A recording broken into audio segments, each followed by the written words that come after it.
Hello hi నమస్తే welcome to MK media. నేను మీ Madhu Kalyan. So ఈ రోజుకు సంబంధించిన బిగ్ బాస్ ప్రోమో అయితే కాసేపు క్రితమే రావడం జరిగింది. సో బిగ్ బాస్ అంటే ఈరోజు శనివారం కాబట్టి నాగార్జున గారు అంటే ఈ యొక్క వీక్ లో చాలా మిస్టేక్స్, సో అవతల వ్యక్తిని ఏ విధంగా అయినా సరే కానీ ప్రేక్షకుల ముందు గలీజ్గా చేయాలి, వాళ్ళ క్యారెక్టర్ ని పోగొట్టాలి, సో ప్రేక్షకులు వాళ్ళ గురించి బ్యాడ్ గా అనుకోవాలి. సో అది బిగ్ బాస్ హౌస్ గేమ్ కాకుండా బయట ఏదో కక్ష పెట్టుకున్నట్టు బయటికి వెళ్తే ఇలా ఫ్యూచరే ఉండొద్దు, సో ఆ ఒక్కటి గెలిస్తే ఇక లైఫే సెట్ అయ్యిందని భావించి అవతలి వ్యక్తి పర్సనల్ గా డ్యామేజ్ చేసే వాళ్ళ పర్సనాలిటీని కావచ్చు, వాళ్ళ ప్రొఫెషన్ ని కావచ్చు, సో ఆ విధంగా వాటిని డ్యామేజ్ చేసే ప్రయత్నం అయితే చాలా జరిగింది. సో దానికి సంబంధించి గత వారమే జరిగినప్పటికీ నాగార్జున గారు తప్పు చేసిన వాళ్ళని విడిచిపెట్టి తప్పు చేయని వాళ్ళను అనవసరంగా ఆ ఉచ్చులోకి లాగిన వాళ్ళను విడిచిపెట్టి ఇరుక్కున్న వాళ్ళను నాగార్జున గారు క్లాస్ పీకడం జరిగింది. ఈ వీక్ నాగార్జున గారి మీద ఫుల్ నెగిటివిటీ అయితే వచ్చింది. ఏంటి తప్పు చేసిన వాళ్ళని వదిలి ఎందుకు వాళ్ళని ఒక్క మాట కూడా నాగార్జున గారు అనడం లేదు అని చెప్పేసి అనుకుంటున్నారు ప్రేక్షకులు కూడా. ఈ సందర్భంలో అందుకే ఈరోజు మార్నింగ్ నుండి బిగ్ బాస్ ప్రోమో కోసం ఎదురు చూస్తున్నారు. సో బిగ్ బాస్ టీం కూడా ఏ రోజైతే ఎక్కువగా జనాలు ఒక ప్రోమో కోసం ఎదురు చూస్తారో ఆ రోజు చాలా లేటుగా ప్రోమోని వదులుతారు. సో ఈరోజు మొదటి ప్రోమో అయితే రిలీజ్ చేయడం జరిగింది. ఇక మొదటి ప్రోమో చూస్తే మనం ముగ్గురు చీఫ్లని నిలబెడతాడు. ఆ తర్వాత మీ క్లాన్ లో వాళ్ళ యొక్క పర్ఫార్మెన్స్ ఎలా ఉందో మీరే చెప్పాలని చెప్తే ముందుగా యష్మి టీం వాళ్ళ యొక్క క్లాన్ కు సంబంధించిన పర్ఫార్మెన్స్ ఒక్కొక్కరుగా చెబుతుంటుంది. సో ఆ తర్వాత నిఖిల్ అండ్ యష్మి నైనిక ఉంటుంది, బట్ అది మాత్రం ప్రోమోలో లేదు, ఓన్లీ యష్మికి సంబంధించింది ఉంది. ఎందుకంటే యష్మి టీం చాలా తప్పులు చేసింది. యష్మి అయితే మరీ ఓవర్ యాక్షన్ కాకపోతుంటే అసలు అవతలి వ్యక్తిని ఆట పట్టిస్తే తప్పు లేదు, సో గేమ్ లో ఆర్గ్యుమెంట్ చేసే తప్పు లేదు, కానీ అనవసరంగా సంబంధం లేకున్నా కానీ అవతలి వ్యక్తికి ఎక్కడో కాలేటట్టు అవతలి వ్యక్తిని ఎలా రెచ్చగొడుతుంది అంటే సోనియా అంటుంది విష్ణుప్రియ రెచ్చగొడుతుంది అని. విష్ణుప్రియ జస్ట్ ఆ ఫ్రూటీ పట్టుకొని ఆట పట్టించింది. సో దానికి వాళ్ళు ఫన్నీగా అది ఇది చేశారు. సో యష్మికి మట్టి పడడం అది ఇది. ఆ తర్వాత ప్రేరణ ఏదో బ్రెడ్ ఇలా చేస్తే మాడిపోయింది, అది కొంచెం ఎంతో కష్టపడిపోయి చేసిన బ్రెడ్ మాడిపోయింది దేవుడా అని ఇట్లా కామెడీగా అంటున్నది. సో దానికి ప్రేరణ ఫన్గా అందరు ఫన్గా ఉన్నారు. సో సంబంధం లేని విషయంలో సోనియా వేలు పెట్టి విష్ణుప్రియ ఏదో రెచ్చగొడుతున్నట్లు అది ఇది అని చెప్పేసి విష్ణుప్రియ ప్రతిరోజు ఏదో రకంగా విష్ణుప్రియని బ్యాట్ చేసే ప్రయత్నం సోనియా చేస్తుంది. బట్ అలాంటిది యష్మి అంత ఓవరాక్షన్ చేస్తున్నా కానీ సోనియా కనిపించడం లేదు. సో యష్మి ముందుగా అభయ్ గురించి చెప్తుంది.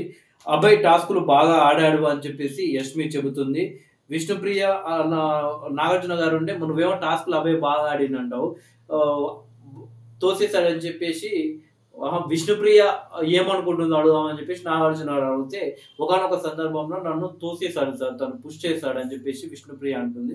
సో నాగార్జున గారు ఆ వీడియో అయితే చూపిస్తాడు. సో ఆ వీడియో ఏం చూపించాడు, ఏం జరిగింది అనేది మనకు ఫుల్ వీడియో ఎందుకంటే స్లో మోషన్ లో చూపిస్తా కూడా అర్థమవుతుంది. బట్ ఆ వీడియో చూస్తే కొంత ఇట్లా టచ్ అయినట్టు ఏదో ఆమె భుజాలకి ఇట్లా తాకినట్టు కొంచెం దొబ్బినట్టు, అంటే బై మిస్టేక్ లో ఆమె ఇట్లా జారుతున్నా కానీ కొంచెం అది ఎట్లయిందో మనకు తెలియదు, స్లో మోషన్ లో వస్తుంది సార్. మొత్తానికి అయితే కొంచెం తాకినట్టు కొంచెం అయితే అందులో కనిపిస్తుంది. ఆ తాకడం మరి ఫోర్స్ఫుల్ గా తాకిందా తాకలేదా అనేది మనకు ఫుల్ ఎపిసోడ్ చూస్తే అర్థమవుతుంది. ఇకపోతే పృథ్వీ టాస్క్ బాగా ఆడాడని చెప్పేసి ఈమె యష్మి చెబుతుంది. నాగార్జున గారు ఉండి మరి వాక్స్ టాక్స్ లో ఎందుకు పృథ్వీ గివప్ ఇచ్చారని చెప్తే పృథ్వీ ఇలా చేతులు పెట్టుకుని అది ఇది అయిపోతుంటాడు. ఇంకోటి పృథ్వీ ఆట ఆడుతుంటే చూసే చూపులు కానీ కింద నుండి పైకి, అలాగే మాట్లాడే మాటలు కానీ గలీజ్ వర్డ్స్ కొన్ని వాడుతున్నాడు. సో దాని గురించి క్లాస్ పీకడం జరిగింది. ఒకసారి రిపీట్ అవుతే వేరే లెవెల్ ఉంటుంది వాళ్ళకని చెప్పేసి నాలుగు జాగ్రత్త పెట్టుకో పృథ్వీ అని చెప్పేసి వార్నింగ్ అయితే ఇస్తాడు. ఇక యశ్వి ప్రేరణ సంచాలక్ గురించి ఇది మాట్లాడుకోవాల్సింది. అసలు బిగ్ బాస్ హిస్టరీలోనే వరస్ట్ సంచాలకు వరస్ట్ కంటెస్టెంట్ ఎవరన్నా ఉన్నారంటే యష్మి అని చెప్పవచ్చు. మరి ఇంత వరస్ట్ కంటెస్టెంట్ ని ఈ యష్మి సోనియా ఇద్దరు పక్క వాళ్ళిద్దరు ఇప్పటి వరకు అయితే సో ముందు ఇంప్రూవ్ అవుతారా లేక మరి ఇంకా ఇట్లే మిగిలిపోతారా తెలియదు. సో లాస్ట్ టైం శోభ మీద ఏ విధంగా నెగిటివిటీ వచ్చిందో మనం చూసాం. బట్ ఇప్పుడు అనిపిస్తుంది ఓ లెవెల్ శోభ బెటర్ అని అనిపిస్తుంది. అయితే ప్రేరణ సంచలనంగా కన్ఫ్యూజ్ అయిపోయింది అని చెప్పేసి యష్మి చెబుతుంది. నాగార్జున గారు ప్రేరణ కన్ఫ్యూజ్ అయిపోయిందా లేక మీరు చుట్టుముట్టి ఆమెను కన్ఫ్యూజ్ చేశారా అని చెప్తారు. అయితే ఈ సంచాలక్ తను కన్‌ఫ్యూజ్ అయింది. సంచాలక ఫెయిల్ అయింది అని చెప్తున్నావు గదా! మరి నువ్వు సంచాలక్‌గా సీత మణికంఠ ఆడిన గేమ్ వాళ్ళు తీసుకువచ్చిన 200 గ్రామ్స్ ఆ యొక్క నిర్ణయం నువ్వేదైతే తీసుకున్నావో అది కరెక్టా అని చెప్తుంది. సో, అది వరస్ట్ డిసిషన్ అది. ఎవరైనా సరే గానీ కరెక్ట్ 250 ఎవరు తీసుకురారు గ్రామ్స్ బై లక్‌లో తీసుకొస్తే ఒక్కోటి అక్కడనో, ఇక్కడనో ఉంటుంది. సో, ఆ యొక్క టాస్క్ కావచ్చు అది పూర్తి కావాలి అంటే ఏం చేస్తారు?